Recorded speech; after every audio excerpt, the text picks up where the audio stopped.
One of the second most important concepts working with my clients is boundaries. Boundaries are essential for being in relationship and living your life.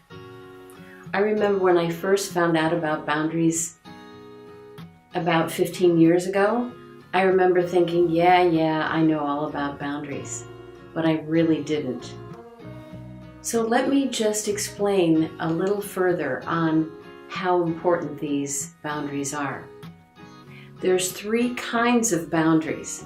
There's the external boundary, which has to do with my physical being, my body, who gets close to it, my physical personal belongings like my purse or my computer, and being able to say, please do not touch this, or please do not hug me.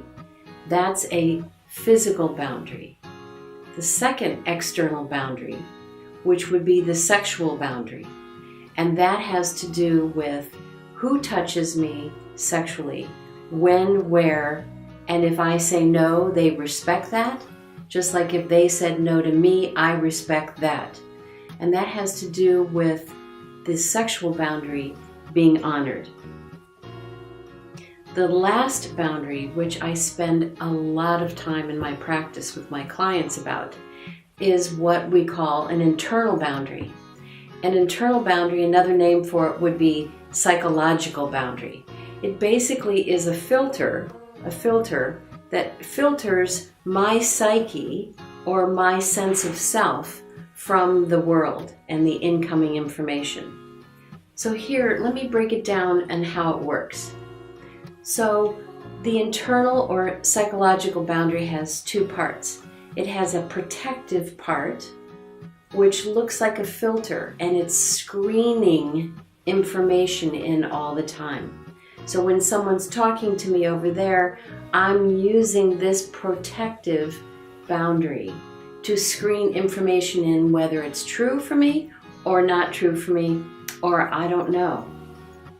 The other internal boundary, which is what we call the containing boundary, has to do with protecting you all from me. So what I do is I have my experience of emotions, thoughts, and feelings, and as I have those, I contain them and I don't let them spill out into my relationship with you. I do that with respect and moderately. So this is an essential practice. It is moment by moment while you are awake. And I'm telling you that if you really take this practice on, your life will change. So let me tell you about the variances of what happens when I'm not using those boundaries. So again, there's the protective boundary that filters information coming in, and there's a containing boundary that I'm using all the time, which contains respectfully what is going on with me so it doesn't overspill into relationship with others. So let's say I have had a lot of trauma from childhood, and I am very, very porous in my boundaries. So let me tell you what that would look like. A porous boundary, rather than being like this, and actually when this boundary is protecting me and it's filtering, it's about curiosity. I'm looking at the world with curiosity, like, what is going on out there? But when it is porous and it's wide open, it's like this. And every bit of information that people say to me and what's happening in the world comes right in, and it becomes me. So another way to put that is that I become the same temperature of what's out there in here. I have no ability to modulate myself. I think of it somewhat like it's a thermostat, that my thermostat gets busted because I'm just taking everything in and I have no ability to figure out what 70 degrees is. Another part of the boundary is that if this protective boundary is wide open, if it's now turns into not being wide open, it turns into what we call a wall. So it basically keeps me protected from the world and relationship, but I don't feel connected. So in your protective boundary here. It can be either too porous and wide open, or it can be a wall and I let nothing in.